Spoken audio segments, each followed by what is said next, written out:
அனைவருக்கும் வணக்கம். இது சாய் கவிச்சாரல். நான் ஜிவி.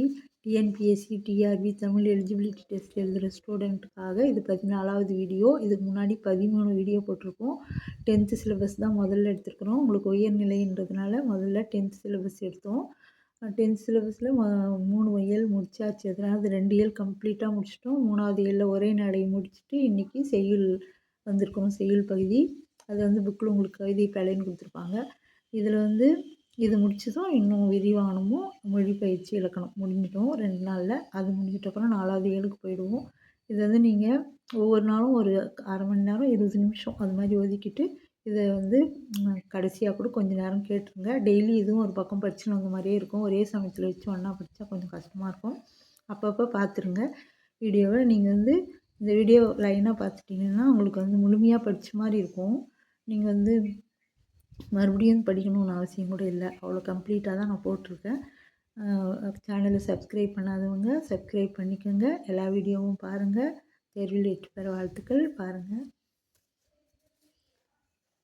இயல் 3 காசிகாண்டம் பண்பாடு. அதிவீர ராமபாண்டியன் இந்த காசிகாண்டம் இந்த பாட்டை எழுதினவர். விருந்தோம்பல் நெறிகளை வரிசைப்படுத்தும் பாடல். இந்த பாட்டு வீட்டுக்கு வர விருந்தினர்களை எப்படி கவனிக்கணும்னு வரிசைப்படுத்தி சொல்லியிருப்பாங்க இந்த பாட்டில். காசி நகரத்தின் பெருமைகளை கூறுகின்ற நூல் காசிகாண்டம். இது ஏன் இந்த காசிகாண்டம்னு பேர் வந்துச்சுன்னா, காசி நகரத்தின் பெருமைகளை சொல்கிறதுனால காசிகாண்டம் அப்படின்னு சொல்கிறாங்க.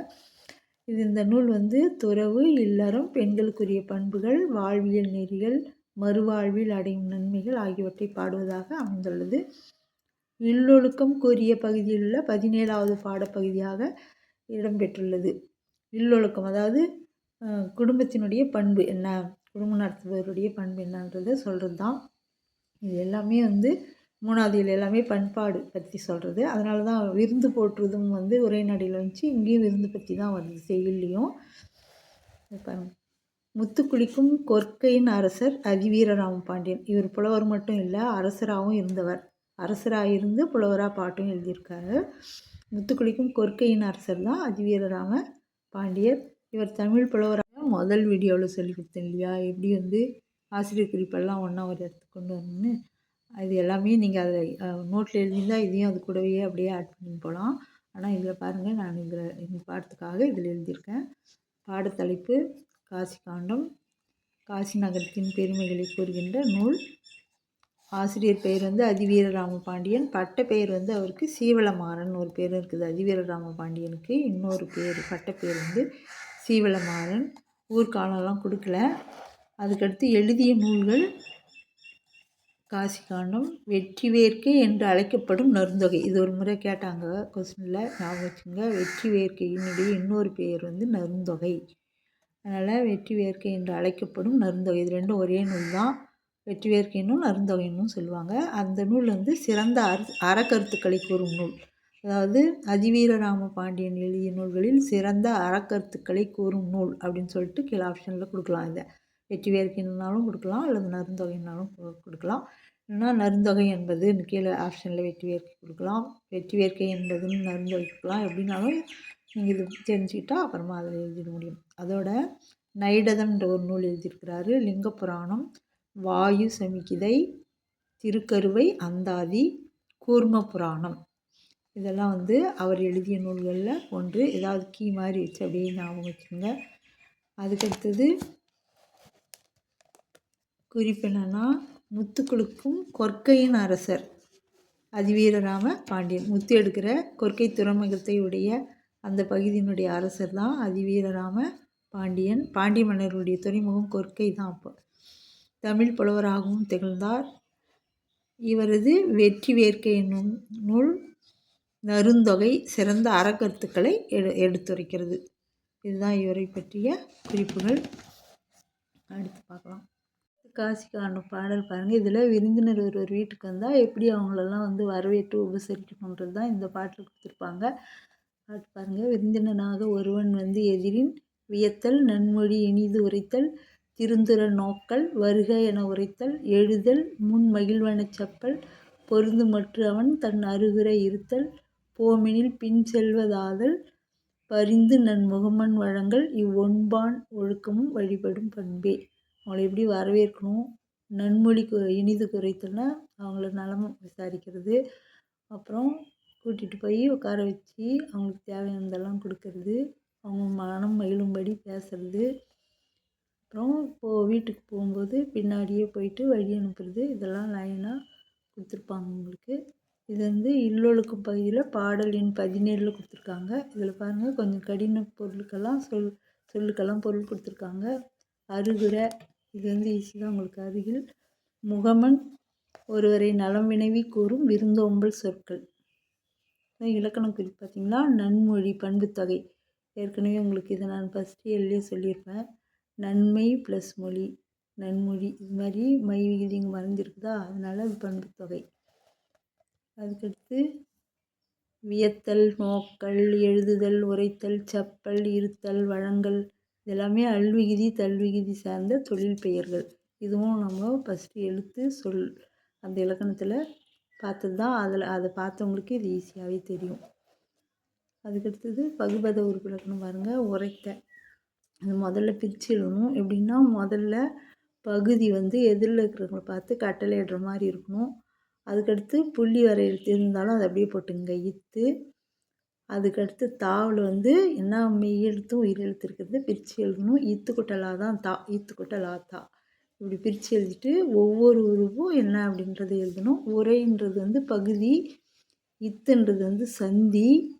2 இத்து வந்தால் முதல்ல வர இத்து வந்து சந்தி, அடுத்து வர இத்து வந்து இடைநிலையாக இருக்கும். இறந்த கால இடைநிலை. இத்து, இட்டு, இரு 3 இறந்த கால இடைநிலை. அதனால் இந்த இத்து வந்து முதல் வர இத்து சந்தி, 2வது வர இத்து வந்து இறந்த கால இடைநிலை. ஆ வந்து பெயரச்சு விகுதி. இந்த கடைசியில் ஆ வருது இல்லையா, இது எப்படி இது கண்டுபிடிக்கணும்னா, உரைத்தன்றது வந்து பெயரச்சு தான். பக்கத்தில் ஏதாவது ஒரு பெயரை போட்டால் தான் இது முடிவு பெறும். அதனால் இது பெயரெச்சம். அதனால் இந்த ஆ வந்து பெயரச்சு விகுதி. அடுத்து இன்னொன்று இருக்குது, வருகை எப்படி பிரிக்கிறதுன்னு கொடுத்துக்கலாம் பாருங்கள். வா கூட்டல் கா, அது வான்றது வருன்னு, வருதான் வா அப்படின்னு வந்திருக்கு. இதில் வான்றது பகுதி, வரு என திரிந்தது விகாரம். வான்றது வருன்னு மாறி இருக்குது இல்லையாங்க, அது வந்து விகாரம். மாற்றி இருந்துச்சுன்னா அதுக்கு விகாரம்னு எழுதணும். கா வந்து வியங்கோல் வினைமுற்று விகுதி. எதில் இருக்கிறவங்க பார்த்து சொல்கிறது தான் வியங்கோல்ன்றது.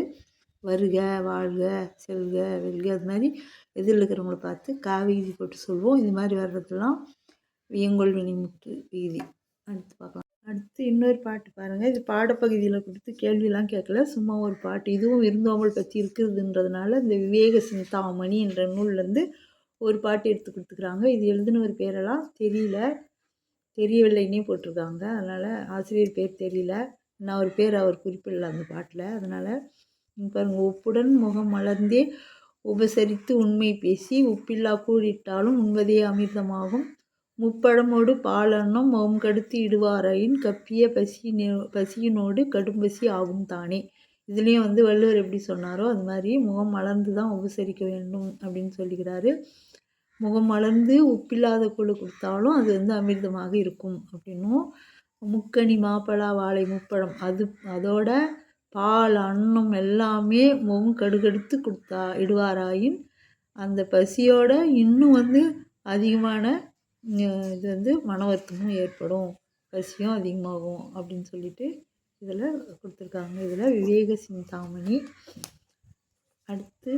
அடுத்த பாட்டுக்கு போகலாம். அந்த கவிதை பாடலில் 2 பாடல் உங்களுக்கு இது வந்து சும்மா கொடுத்துருக்காங்க. ஒரு வேளை இதில் 2 லைன் கொடுத்துட்டு இப்பாடலின் ஆசிரியர் பெயர் தெரியவில்லை கேட்டாங்கன்னா கூட, இப்பாடல் இடம்பெற்ற நூல்னு கேட்டாங்கன்னா விவேக சிந்தாமணின்னு எழுதுங்க. திரும்பி கூட பார்த்துங்க. ஒப்புடன் முகம் மலர்ந்தே உபசரித்து உண்மை பேசி, இந்த பாட்டு. அடுத்து பாருங்கள், இதில் கவிதை பாடலே 2வது வந்து மலைபடு கடாம். இது வந்து 10 பாட்டு நூல்களில் ஒன்று. இரணிய முட்டத்து பெருங்குன்றூர் பெருங்கௌசிகனார், இது எழுதினவர். இரணிய முட்டத்து பெருங்குன்றூர் பெருங்கௌசிகனார். மலைபடுகடாம் 10 பாட்டு நூல்களில் ஒன்று. இது கோத்தராற்றுப்படை எனவும் அழைக்கப்படுகிறது. நாம் வச்சுக்கோங்க. மலைபடுகடாமின் இன்னொரு பேர் வந்து கோத்தராற்றுப்படை. மலையை யானையாக உருவகம் செய்து மலையில் எழும் பல வகை ஓசைகளை அதன் மதம் என்று விளக்குவதால் இதற்கு மலைபடு கடாம் என கற்பனை நயம் வாய்ந்த பெயர் சூட்டப்பட்டுள்ளது. மலை இருக்குது இல்லையா, அந்த மலையை யானையாக உருவகப்படுத்தி அந்த மலையில் பல வகையான ஓசைகள் வரும் இல்லையா, விலங்குகள், மரங்கள் எழுப்பும் ஓசை, பறவைகள் எழுப்பும் இந்த ஓசைகள் எல்லாம் அந்த யானையினுடைய மதம் என்று இந்த பாட்டில் விளக்கறதுனால இதுக்கு வந்து கற்பனை நயத்தோட இந்த மலைபடுகடாம் அப்படின்ற பெயரை வச்சுருக்காங்க. நன்னன் என்னும் குறுநில மன்னன் பாட்டுடை தலைவனாக கொண்டு இரணியமுட்டத்து பெருங்குன்றூர் பெருங்கௌசினார் பாடியது தான் இந்த மலைபடுகடாம். இந்த மலைபடுகடாம் யாருடைய புகழை சொல்கிறாங்க தான் நன்னன். அப்போ அந்த நன்னன் தான் இந்த பாட்டுக்கு தலைவன், பாட்டுடை தலைவன்னா அது யாரை பற்றி பாடுறாங்களோ அந்த பாட்டில் அவங்க தான் நன்னன் தான் இங்கே பாட்டுடை தலைவன்.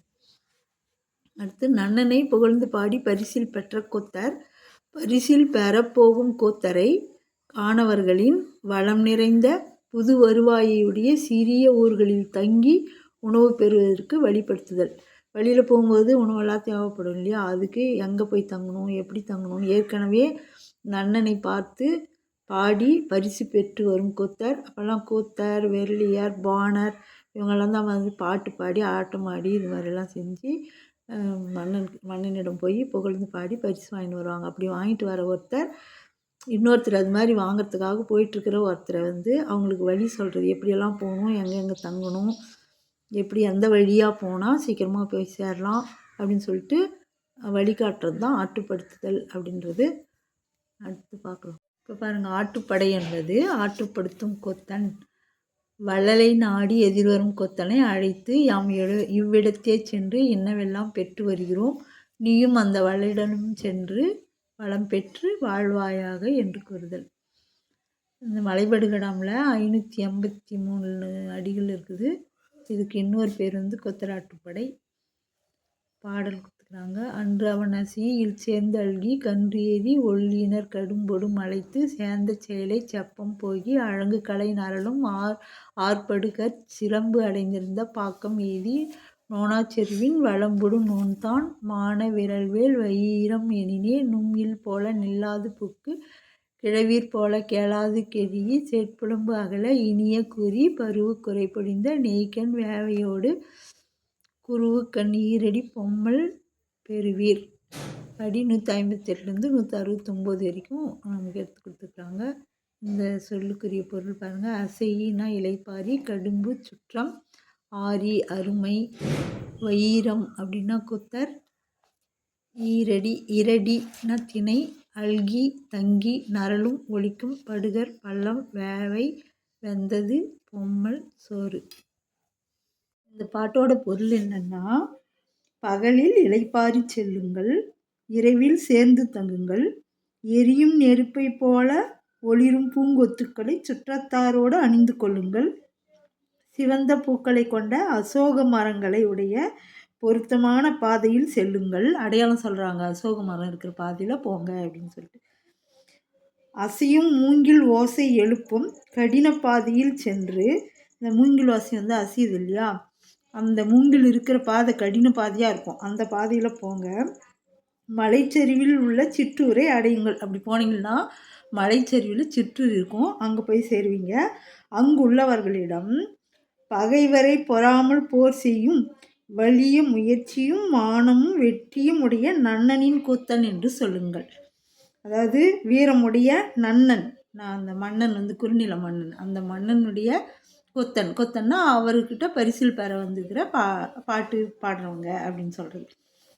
அதன் பிறகு நீங்கள் உங்கள் வீட்டிற்குள் போவது போலவே அவர்களுடைய வீட்டிற்குள் உரிமையுடன் நுழையுங்கள். அப்படி சொல்லிட்டா போதும், அண்ணனுடைய கொத்தர்கள்னு சொல்லிட்டாவே உடனே அவங்க வீட்டுக்குள்ளே உரிமையோடு போகலாம், அவங்க தடுக்க மாட்டாங்க. உறவினர் போலவே அவர்கள் உங்களுடன் பழகுவர். நீண்ட வழியை கடந்து வந்த உங்களின் துன்பம் தீர இனிய சொற்களை கூறுவர். அங்கே நெய்யில் வந்த மாமிசத்தின் பொரியலையும் திணைச்சோற்றையும் உணவாக பெறுவீர்கள் அப்படின்றது தான் அந்த பாட்டினுடைய பொருள். முக்கியமான வேர்ட்ஸ்க்கெல்லாம் பொருள் நான் ஏற்கனவே சொல்லிட்டேன். அதுக்கடுத்தது கேள்வி பதிலுக்கு போகலாம். இப்போது வினாவிடை பாருங்கள். காசி காண்டம் நூலின் ஆசிரியர் அதிவீரராம பாண்டியன். காசி நகரத்தின் பெருமையை கூறும் நூல் காசி காண்டம். முத்துக்குளிக்கும் கொற்கையின் அரசர் அதிவீரராம பாண்டியன். அரசராகவும் தமிழ் புலவராகவும் திகழ்ந்தவர் அதிவீரராம பாண்டியன். அதிவீரராம பாண்டியரின் பட்டப்பெயர் சீவலமாறன்.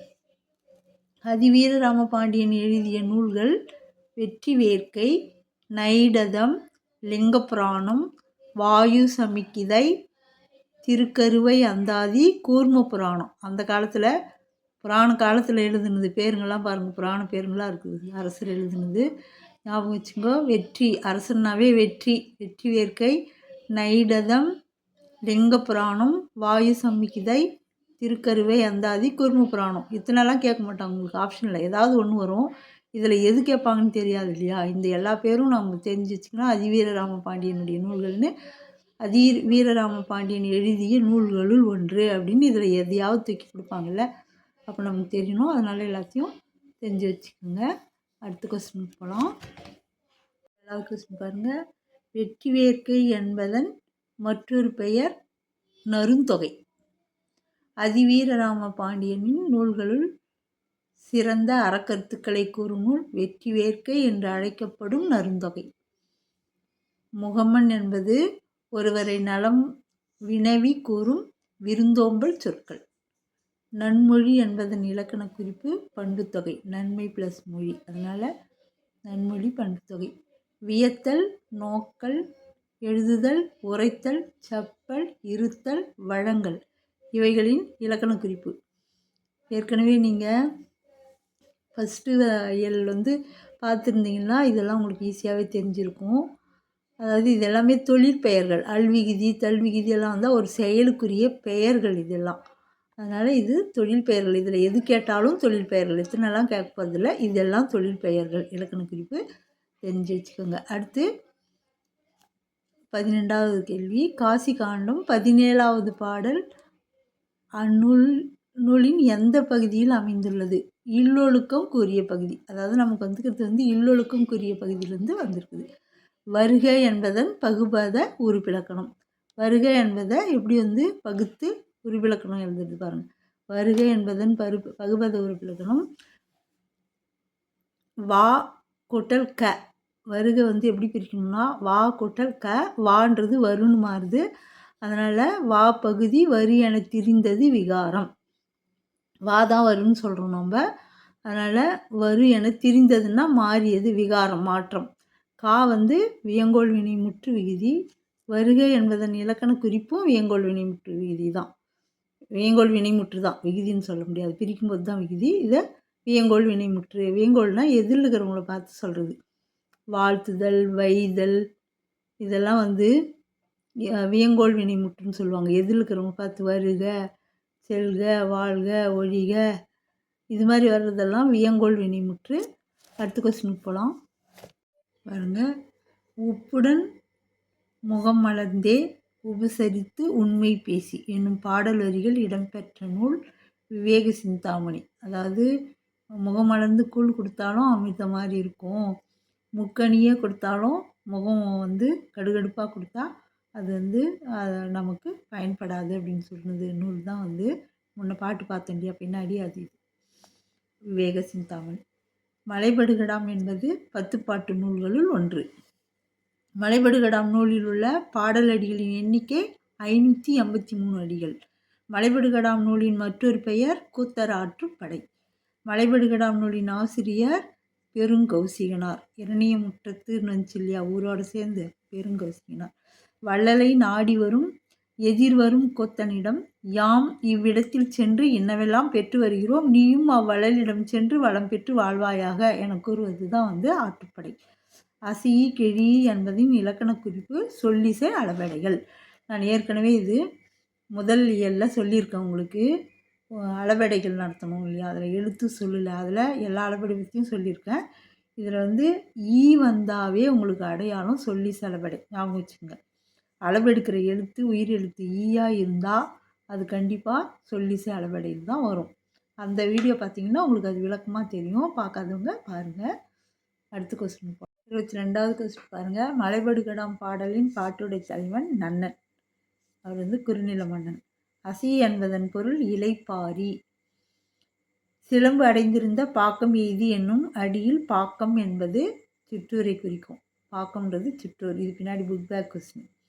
இரடி பொம்மல் பெருகுவீர் இத்தொடர் உணர்த்தும் பொருள் திணைச்சோற்றை உணவாக பெறுவீர். இது வந்து இருடினா திணை, இது பொம்மல்ன்றது வந்து சோறு, அதை உணவாக பெறுவீர். கரும்பு என்பதன் பொருள் சுற்றம். நரலும் என்பது ஒலிக்கும். இந்த மூங்கில்கள் நரலும்னு வரும் பாட்டில், அப்படி வந்தால் ஒலிக்கும் அப்படின்னு அர்த்தம்.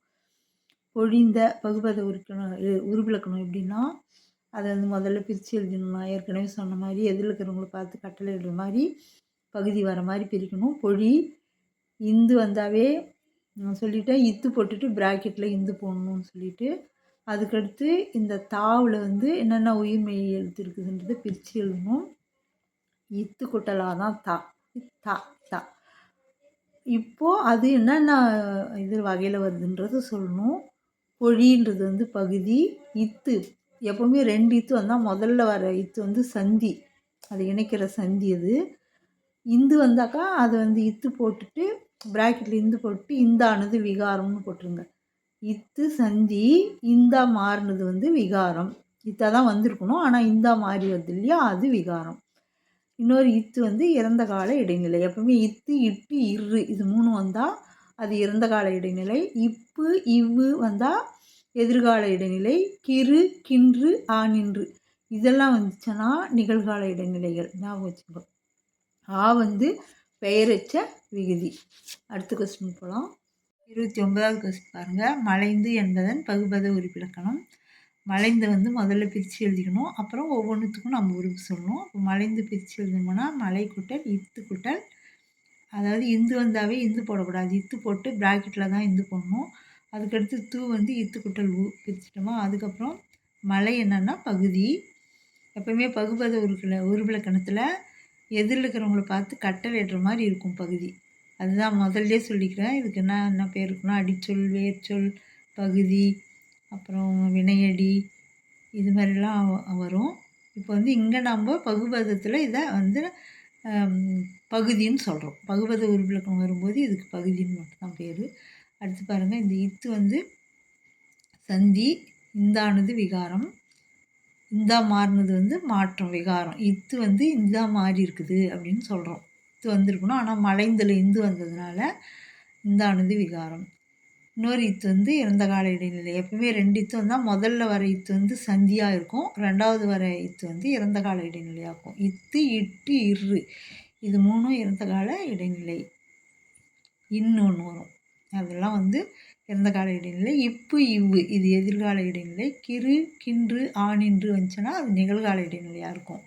சும்மா அது தெரிஞ்சுக்கிறதுக்காக இப்போ சொல்கிறேன். இதில் பாருங்கள், இத்து இறந்த கால இடைநிலை. அடுத்து ஊ வந்து வினையச்ச விகுதி. அடுத்த கேள்வி வந்து உணவு விருந்து குறித்த பழமொழி. உப்பிட்ட வளரை உள்ளளவும் நினைது. உங்கள் புக்கில் கொடுத்துக்கிறாங்க, கற்பவை கற்ற பின்னில். இன்னொன்று நான் கொடுத்துருக்கேன், விருந்தும் மருந்தும் 3 நாட்கள். இது மாதிரி இதில் இல்லாத கூட ஏதாவது கொடுப்பாங்க. அதாவது உணவு விருந்து குறித்த பழமொழி அப்படின்னு கீழே இதில் இல்லாதது ஏதாவது கூட கொடுக்கலாம். நீங்கள் அது மாதிரி உணவு சம்மந்தமாக எது வருதுன்னு பார்த்து அது ஆப்ஷனை செலக்ட் பண்ணுங்கள். நீங்கள் தெரிஞ்சு வச்சுக்கோங்க. ஏதாவது வீடியோ பிடிச்சிருந்தால் லைக் பண்ணுங்கள், ஷேர் பண்ணுங்கள். முன்னாடி வீடியோலாம் போய் பாருங்கள், சப்ஸ்கிரைப் பண்ணுங்கள். தேங்க்யூ.